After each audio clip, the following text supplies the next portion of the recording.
Oh, what's up, great people? It is the month of August, which means there are new exciting possibilities in the garden that I want to tell you about. Let's go!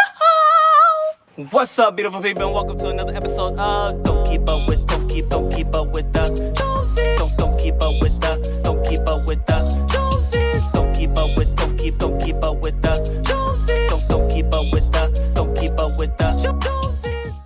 Boo! What's up, beautiful people? It's me, Ricky Jones Jr. back again for another video.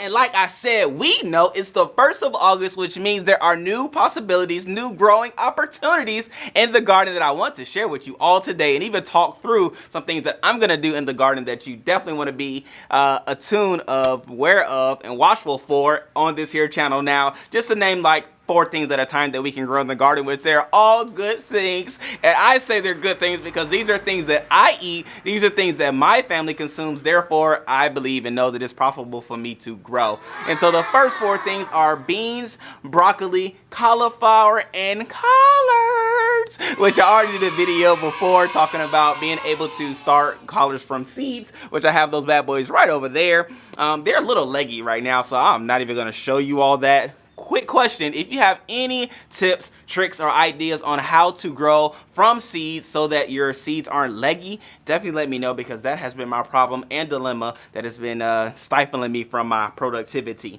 But nonetheless, we can grow those things. And I'm excited because your broccoli and your cauliflower are some great things to grow, largely because you get to see how they actually grow, which I'm telling you is going to shockingly surprise you, because they do not grow the way you think they grow, which ultimately, you know, when you have them on your plate, when you have them in the grocery store, you're thinking, oh, okay, you have a thought on how that came about, but when you grow them yourself, you realize, oh my gosh, things are a little bit different. But we can grow those things, and I would absolutely tell you to pair your beans with your collards, your beans with your broccoli, your beans with your cauliflower, because we know, if you're a part of this channel, we know that beans are the superpower to bring nitrogen to the soil, which those collards, the broccoli, and the cauliflower need to grow and to be nice, luscious, and green, okay? And so you definitely want to add those to the mix. Next, we can grow corn, cucumbers, onions, and peas. Now, corn is a very tricky thing to grow, so take your time, okay? And don't have like these lofty thoughts on how the corn's gonna turn out or what the corn's gonna look like. But if you want to give it a try, give it a go. I've tried several times, and none of them have worked out for my good. For the pests, absolutely. For the ants and the other things like that, they feasted off of the corn. However, I did not get a drop.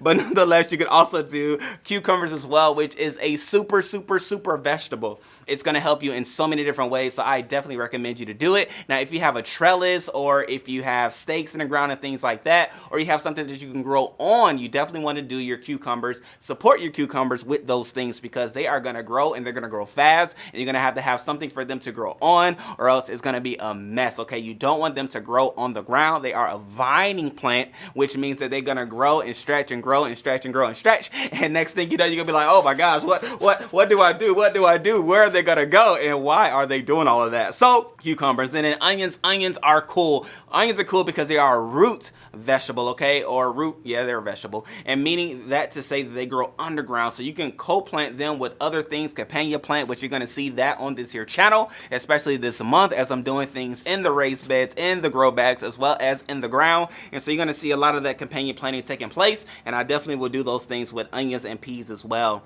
Next up, we have peppers, pumpkins, summer squash, and winter squash, okay?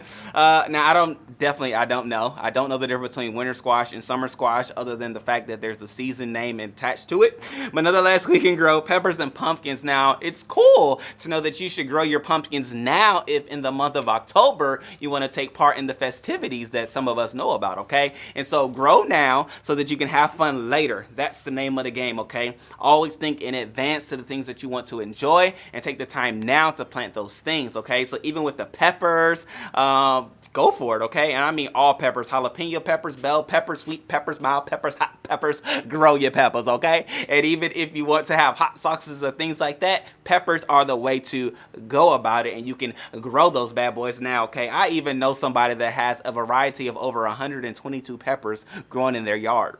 That's all I'm saying. 122 varieties of peppers you can grow, and that is somebody that does hot sauces and things like that. So there's a reason for it all, okay? But then your summer squash and winter squash, the thing about squash is they take up a lot of space. So definitely be mindful if you're growing in a small space, a tight space, or any kind of space. Be mindful of the space in which squash will need. If you have any questions about that, definitely just Google and do an image search for any of these things, and you'll be able to know how they grow, what needs they may have, and what you can expect as they take off, okay? Because everything is different. And last but not least, we have tomatoes and turnips we can grow here in zone 9, okay? Now, tomatoes, very finicky. They will grow, they will produce. However, you have to be mindful of them because there are a lot of pests that want your tomatoes more than you, okay? And so you're putting in the work, but then they're receiving the benefit, and that is not something that we all want, okay? So with that being said, grow it. Turnips, I don't grow it, so I'm not going to talk about it.